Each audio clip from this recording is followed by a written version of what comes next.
So patient safety means to me not doing any harm to any service users that come into contact with our service. So it's about understanding where there might be harm. It's about understanding what needs to be in place to mitigate any potential harm for service users. And thinking about harm, we might be thinking about physical harm to someone, but we're also thinking about psychological harm.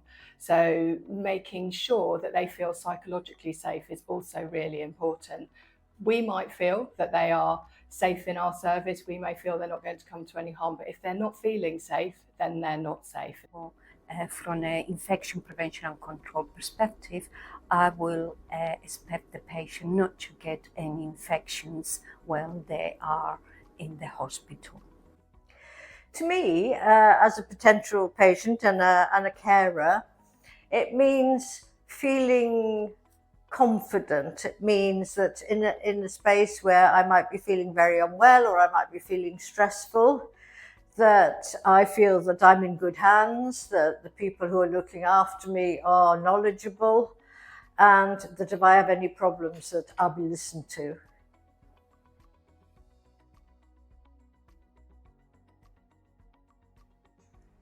Well, I think safety anywhere is absolutely paramount.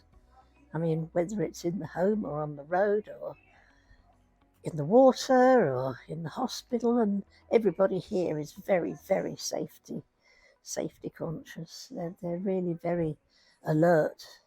If I try and get out of bed without them having somebody standing by, they come along and make sure that everything is okay, which is of course so important. Our job really is to make sure that we don't do anything through sort of omission or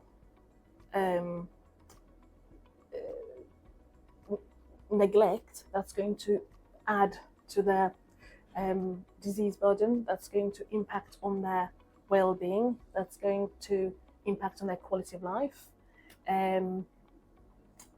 or that's going to impact on their ability to be able to go back to their previous level of function. Because actually, something like avoidable harm is the difference between being able to go back home and going to care home.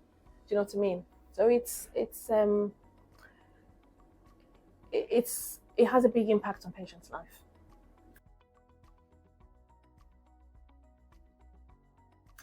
We have really robust measures at Your Healthcare which are designed to support patient safety.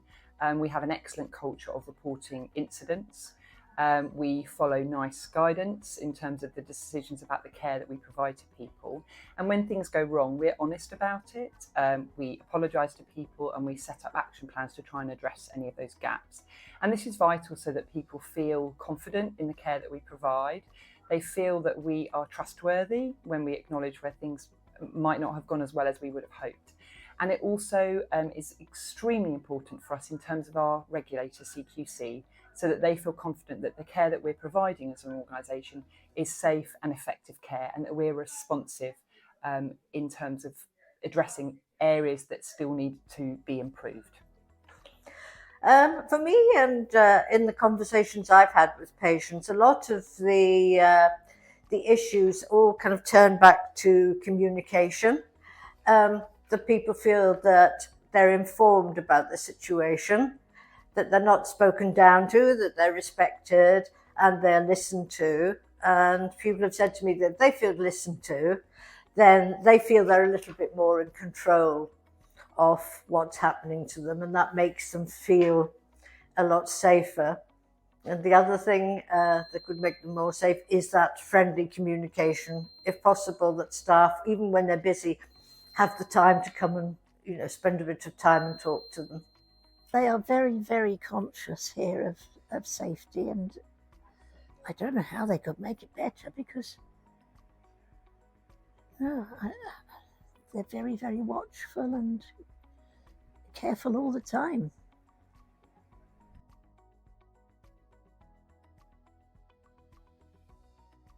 At Your Healthcare, we make patients feel safe by promoting a just culture. So we want to promote a culture of fairness, openness, and transparency. so that when things go wrong, staff feel comfortable to come and talk to us about it. We have a great culture at Your Healthcare of asking our service users and patients for feedback. And sometimes that feedback is complimentary and sometimes that feedback is more challenging, and we need to act upon that more challenging feedback and congratulate ourselves, share the good news stories about that fantastic feedback. But it's something that we always strive to do more of, to gather more information, more feedback. And gathering feedback is vital for us to understand where things are going really well and where things are not. And if we don't ask, we don't know. So I suppose the plea really is to all of our staff, when we think about patient engagement and World Patient Safety Day, is to really consider asking for feedback as part of normal practice, as a way for us to support improvements in the care and outcomes for our patients.